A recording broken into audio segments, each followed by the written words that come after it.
YouTube ചാനലിലേക്ക് സ്വാഗതം. അപ്പോൾ ഈ 93ാമത്തെ എപ്പിസോഡിന്റെ റിവ്യൂ പറയാനായിട്ട് വന്നിരിക്കുന്നത് ആരംഭിക്കാം. ബിഗ് ബോസ് പതിവ് പോലെ പാട്ടിട്ടു, എല്ലാവരും നല്ലതുപോലെ ഡാൻസ് കളിച്ചു. ഇനി കുറച്ച് ദിവസം കഴിച്ച് കളിച്ചാൽ മതിയല്ലോ. അപ്പോൾ എല്ലാവരും നല്ലപോലെ ഡാൻസ് കളിച്ചു. അനീഷിന്റെ സുപ്രഭാതം ഞാൻ ഇന്ന് കേട്ടില്ല, എന്നെല്ലാവരും ഗുഡ് മോർണിംഗ് ആണ് പറഞ്ഞത്. ഒരു പക്ഷേ അനീഷ് അതൊക്കെ മാറ്റി വെച്ച് കാണും. അതിനുശേഷം കാണുന്ന നൂറ് ആദിലും തമ്മിലുള്ള വർത്തമാനമാണ്. അപ്പോൾ അതിൽ പറയുന്ന നൂറ് പറയുന്നു, നമ്മൾ ആരെങ്കിലും ഒരാൾ ഫൈനൽ ഫൈവിൽ ഉണ്ടായിരിക്കണം. എന്നിട്ട് പിന്നെ നൂറ് പറയണം നമ്മൾ മൈൻഡൊക്കെ സെറ്റാക്കി വെക്കണം, ഒരു പക്ഷേ എവിക്ഷനായി പോയാലോ. എന്നിട്ട് പിന്നെ നൂറ് പറയാണ് ഇത്രയും നാൾ നിന്നത് തന്നെ വലിയ ഭാഗ്യമാണ്. അപ്പോൾ അവരങ്ങനെ പറഞ്ഞ് സമാധാനിക്കുകയാണ്. അപ്പം പിന്നെ കിച്ചൺ നെവിൻ ഒരു പ്രണയഗാനം പാടുകയാണ് ഈ ഫീമെയിൽ വോയിസിൽ. രസമുണ്ടായിരുന്നു കേട്ടോ, നെവിൻ നല്ല പാട്ടുകാരനാണ്. അപ്പം അവിടെ അനീഷുണ്ട്, അനുമോളുണ്ട്. അപ്പം അനുമോൾ അപ്പോഴത്തെ വളരെ സീരിയസ് ആയിട്ട് നിൽക്കുകയാണ്. അവിടെ പ്രണയഗാനമില്ല, അനീഷുണ്ട്. അനീഷ് പക്ഷേ ചിരിച്ചുകൊണ്ടാണ് നിൽക്കുന്നത്. അനീഷ് എനിക്ക് തോന്നിപ്പം വേറൊരു മനുഷ്യനായി തീർന്നെന്ന് തോന്നുന്നു. അപ്പം ഇങ്ങനെ അനീഷ് പറയും നിർത്ത്. അനീഷ് എപ്പോഴും അങ്ങനെയാണല്ലോ, നെവിനോട് പറയണം. അപ്പം നെവിൻ അതെന്താ പ്രണയഗാനം പാടുന്നതിൽ എന്താ? അന്നേരം അനീഷ് പറയണം ഒരാൾക്ക് ഒരാളോട് ഇഷ്ടം തോന്നി, അത് തുറന്ന് പറഞ്ഞു. മറ്റേ ഭാഗത്ത് നിൽക്കുന്ന ആളത് അതിന് മറുപടി അവർക്കത് ഇഷ്ടമല്ല. പിന്നെ അങ്ങനെ ഇങ്ങനെ എന്തൊക്കെയോ എനിക്ക് എന്തൊക്കെ ഈ കോടതിയിലൊക്കെ പറയാം, അതുപോലെയാണ് പുള്ളി പറഞ്ഞത്. അവരുടെ ഇമോഷൻസ് നമ്മൾ ബഹുമാനിക്കണം എന്നൊക്കെ എന്തൊക്കെയോ പറഞ്ഞു. അപ്പോഴും ഒന്നും മിണ്ടുന്നില്ല. അപ്പം അവർ രണ്ടുകൂടെ നെവിനും അക്ബറൂടെ പറയുന്ന പ്രണയഗാനമല്ലേ, അത് പാടാമല്ലോ എന്നൊക്കെ പറഞ്ഞ് കളിയാക്കും. അപ്പം അവിടെ വെച്ച് പിന്നെ നെവിൻ പറയാണ് അനീഷിനെ വേദനിപ്പിച്ച ഓരത്തെയും ഇവിടെ വേണ്ട. അനീഷ് എന്ന് പറഞ്ഞ് കുറെ ജയ്യൊക്കെ വിളിക്കുന്നുണ്ട്. നെവിൻ എവിടെ ഉണ്ട്, അവിടെ പുള്ളിക്കാരൻ അത് ഫണ്ണാക്കുമല്ലോ. പിന്നെ കാണുന്നത് ഊഞ്ഞാലിൽ ഇരിക്കുന്ന അനീഷിനെയും അനുവിനെയും. അപ്പം ഞാൻ ഈ ഊഞ്ഞാലിരിക്കുന്ന അനീഷിനെ അനുവും കണ്ടപ്പോൾ ഞാൻ പിന്നെയും ഒന്ന് ഞെട്ടി. കാരണം ഇനി എന്തുവാണോ ഇവർ പ്രശ്നമാണോ. അപ്പം അവിടെ പറയുന്നത് ആ പ്രശ്നങ്ങളെ ക്ലാരിഫൈ ചെയ്യുകയാണ്. അനീഷ് പറയുന്ന ഒരാൾക്ക് എനിക്കിഷ്ടം തോന്നി, എനിക്ക് അനുവിനോട് ഇഷ്ടം തോന്നി, ഞാനത് തുറന്ന് പറഞ്ഞു. പക്ഷേ അനുവിനത് ഇഷ്ടമായില്ല. പക്ഷെ ഞാൻ വിചാരിച്ചു അനുവിന് എന്നെ ഇഷ്ടമായിരിക്കുമെന്ന്. അനു ചോദിക്കുന്നത് അതെന്താ ചേട്ടാ അങ്ങനെ തോന്നിയത്? അപ്പം അനീഷ് പറഞ്ഞ് അങ്ങനെ ആയിരുന്നല്ലോ എന്നോടുള്ള പെരുമാറ്റം, പാപം തെറ്റിദ്ധരിച്ചു പോയിട്ട്. ഈ അനു ആണെങ്കിൽ തമാശ കാണിച്ചതാണെന്നാണ് അനു പറയുന്നത്. ഇനി തമാശ കാണിച്ചതാണോ നമുക്കറിയത്തില്ല. പക്ഷേ അങ്ങനെ ഒരു ഫീലിങ്സ് പുള്ളിക്ക് കൊടുത്തു. അപ്പം ഇങ്ങനെ ശരിക്കും നമ്മൾ ഇങ്ങനെയുള്ള ഫീലിങ്സൊക്കെ ഒരു ഇമോഷൻസ് വെച്ച് നമ്മൾ കളിക്കാൻ പാടില്ല. ഇങ്ങനെയുള്ള ഫീലിങ്സൊക്കെ അത് ശരിയായൊരു നടപടി. ഇങ്ങനെയുള്ളൊരു ഇഷ്ടം മറ്റൊരാൾക്ക് തോന്നുകയും പിന്നെ അപ്പം അതൊക്കെ അവർ മനസ്സ് വേദനിക്കുമല്ലേ അവരുടെ. പ്രത്യേകിച്ച് പ്രണയം എന്നൊക്കെ പറഞ്ഞു കഴിഞ്ഞാൽ നഷ്ടമാകുമ്പോഴൊക്കെ ഭയങ്കര മനസ്സ് വേദനയായിരിക്കും. അപ്പോൾ ഇവിടെ കുറേ കാര്യങ്ങൾ അവരുണ്ട് തുറന്ന് പറയുന്നുണ്ട്. അപ്പം അനു പറയുന്നു ചേട്ടാ എൻ്റെ ആ ഒരു ഇഷ്ടം എന്ന് പറയുന്നത് ചേട്ടനെ പോലെ ആയിരുന്നു, ബ്രദറിനെ പോലെ, ചേട്ടനല്ല ബ്രദറിനെ പോലെ ആയിരുന്നു. അപ്പം അനീഷ് പറഞ്ഞു ഞാനിപ്പോൾ ഫ്രീ ആണ്. കാരണം ഒരുപക്ഷെ ആ ഒരു മനസ്സിലുള്ള ആ ഒരു പ്രണയം തുറന്ന് ഇരിക്കുക എന്നൊക്കെ പറയുമ്പോൾ അതൊരു ജെനുവിൻ പ്രണയമാണ്, ഒരു ഭയങ്കര പ്രശ്നമാണ്, ഒരു വിങ്ങൽ തന്നെയാണ്. അപ്പോൾ അത് പുള്ളിക്കാരൻ തുറന്ന് പറഞ്ഞു. അനു നിഷേധിച്ചൊന്നുമില്ല.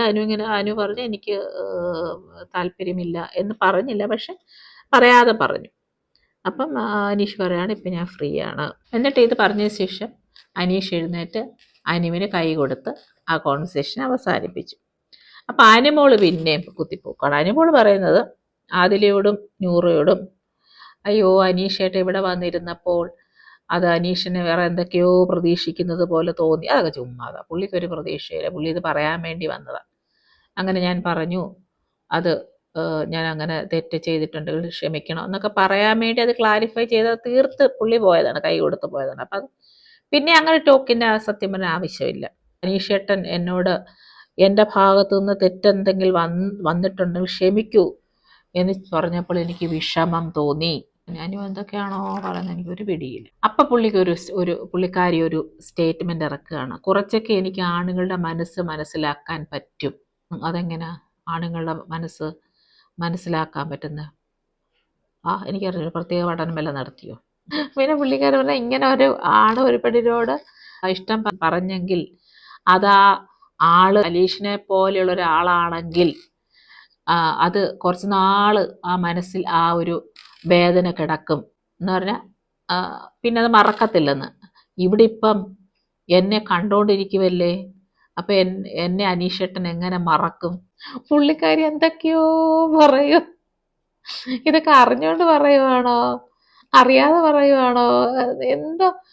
ചില ടൈമില് അനു സംസാരിക്കുന്ന കേൾക്കുമ്പോൾ ഈ ഒന്നും അറിയാത്ത ആൾക്കാരെ, ഒന്നും അറിയാത്ത ഇന്നസെന്റ് ഗേൾസ് ഇല്ലേ എന്ന് പറഞ്ഞാൽ, ഈ എന്താ പറയുന്നത്, അങ്ങനെയുള്ളവരില്ലേ, അവർ പറയുന്ന പോലെ നമുക്ക് ഫീൽ ചെയ്യും. അപ്പം അവിടെ അനൗൺസ്മെന്റ് ഫൈനൽ വീക്ക് ആരംഭിച്ചു. അപ്പം ബിഗ് ബോസ് ഈ പ്രാവശ്യത്തെ നോമിനേഷൻ ബിഗ് ബോസ് ആണ് നടത്തി, എല്ലാവരെയും നോമിനേറ്റ് ചെയ്തു. ആദ്യത്തെ പാട്ട് കേട്ടു, എല്ലാവരും ഓടി വെളിയിൽ പോയി. അപ്പോൾ എല്ലാം ഡാൻസ് കളിച്ചിട്ടുണ്ട്. അപ്പോൾ ആദ്യം വന്നത് അപ്പാനിയാണ്. സൂപ്പറായിരുന്നു. അപ്പാനി വന്നു, അക്ബറിനെ കെട്ടിപ്പിടിച്ചു. അവർ ഭയങ്കര ഫ്രണ്ട്സ് അല്ലേ. അപ്പോൾ അക്ബർ അങ്ങ് ഇമോഷണലായി. ഇമോഷൻ എന്ന് പറഞ്ഞാൽ കരയുക. അപ്പാനി പറഞ്ഞു, നിന്നെ എന്നെ ഒരുപാട് മിസ് ചെയ്തു, കെട്ടിപ്പിടിക്കുന്നു. അതുപോലെ അക്ബറും പറയുന്നു, എനിക്കും നീ മാത്രമേ ഇവിടെ ഉണ്ടായിരുന്നുള്ളൂ, നീ പോയപ്പം ഞാൻ ആകെ തകർന്നു പോയി. അത് പറഞ്ഞ് പിന്നെയും കെട്ടിപ്പിടിക്കുന്നു. അക്ബർ കരയുക ശരിക്കും. ഞാൻ ഇവിടെ നിന്ന് ഇറങ്ങി വന്നിട്ട് നിന്നെ കാണണമെന്ന് വിചാരിച്ചു, അപ്പാനിയോട് അക്ബർ പറയാം.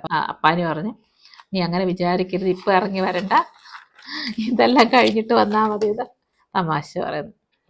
പിന്നെ വന്നത് സരികയാണ്, കലാഭവൻ സരിക. വയലറ്റ് സാരിയൊക്കെ ഉടുത്ത് സ്റ്റോർ റൂമിലൂടെയാണ് സരികയുടെ പ്രവേശനം.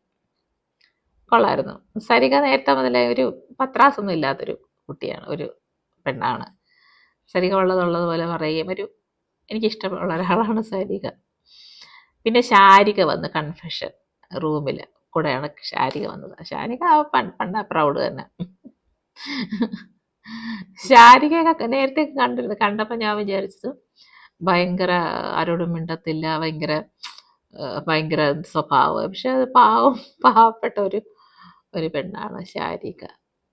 കാരണം പുള്ളിയുടെ ഒരു ജോലിയാണ് ഹോട്ട് സീറ്റിൽ ഇരിക്കുമ്പോൾ ചോദിക്കുന്ന ചോദ്യങ്ങളൊക്കെ അതിൻ്റെ ഒരു ഭാഗമാണ്. പക്ഷെ നല്ലൊരു സ്ത്രീയാണ്. സരിക വന്ന് പറയാണ് ആദിലയോടും നൂറയോടും, എന്നെ ഇപ്പം എല്ലാവരും വിളിക്കുന്നത് മരവാഴ എന്നാണ്.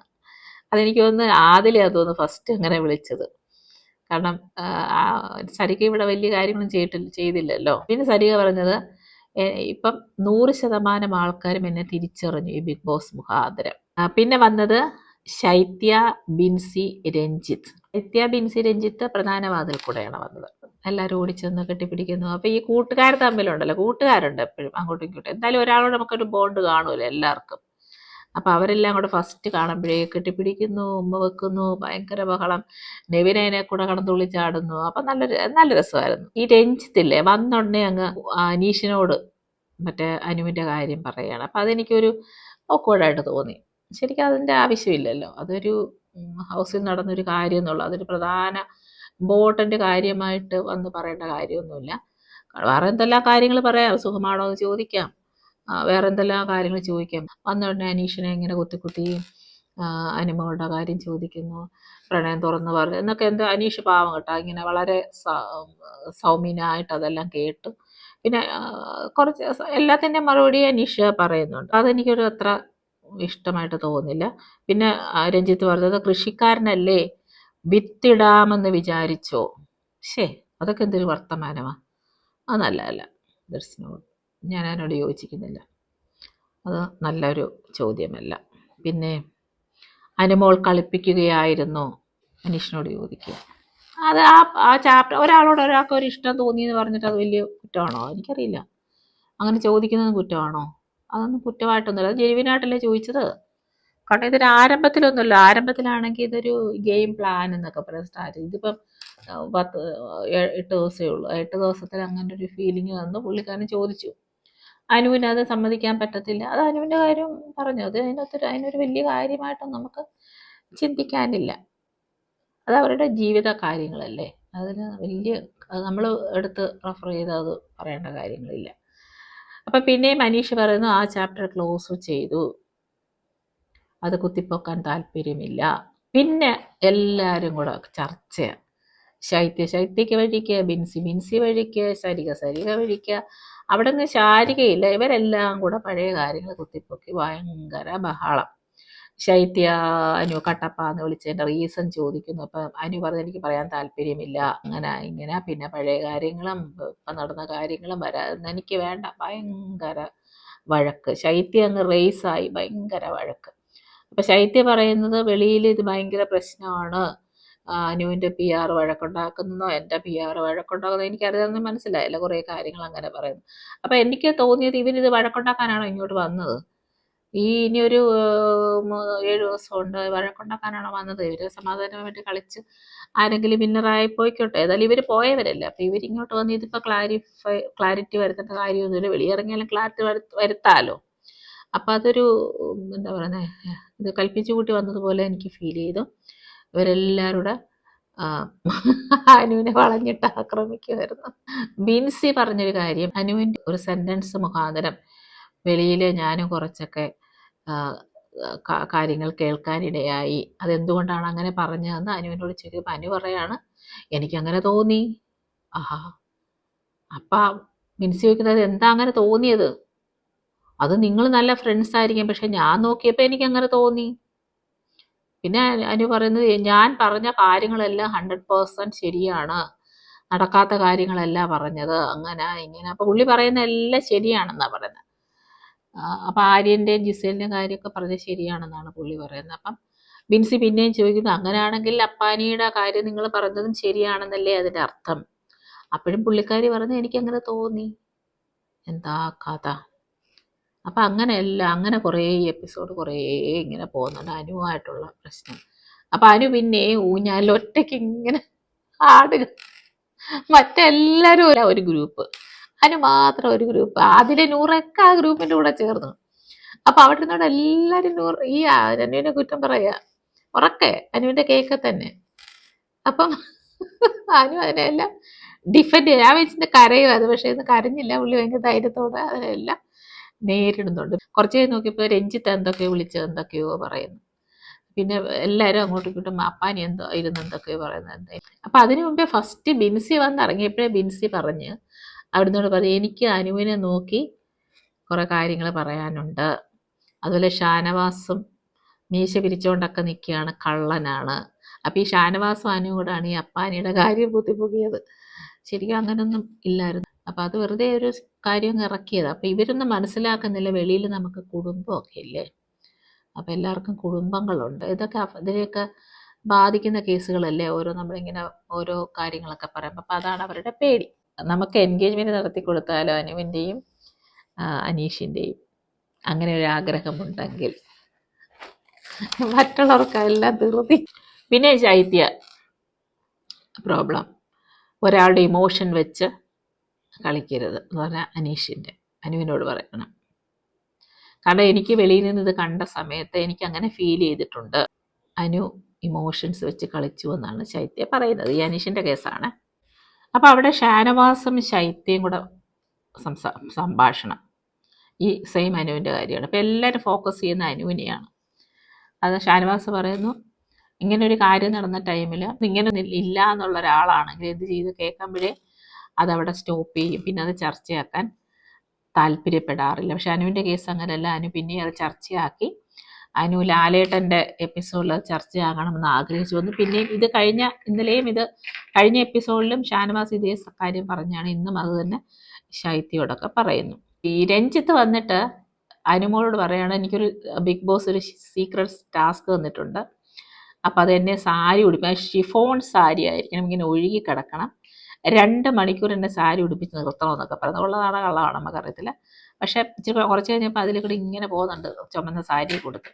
അപ്പോൾ എല്ലാവരും ചോദിക്കുന്നുണ്ട്, അതെന്താ സാരി ഉടുത്ത് ഈ പുള്ളി നടക്കുന്നത്, ടാസ്ക് വല്ലതും ആണോ, ഇതാരുടെ സാരി? അപ്പം ആദിലെ നൂറ് പറയും, ഇത് അനുവിൻ്റെ സാരിയാണല്ലോ. അപ്പം അനു നിഷേധിക്കുന്നുണ്ടോ, അതെ അല്ല എൻ്റെ സാരിയില്ല.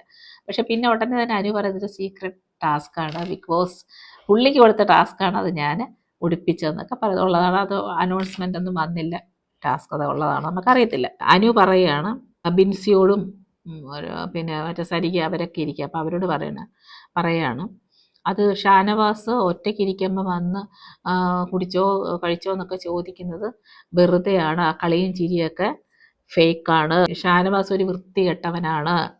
ദൈവമേ, ഷാനവാസിൻ്റെ കൂടെ എപ്പോഴും വട്ടം നടക്കുന്നതാണ്. എന്ത് കാര്യമുണ്ടെങ്കിലും ഷാനവാസ് അനുമോളേ എന്ന് പറഞ്ഞ് വരുന്നതാണ്.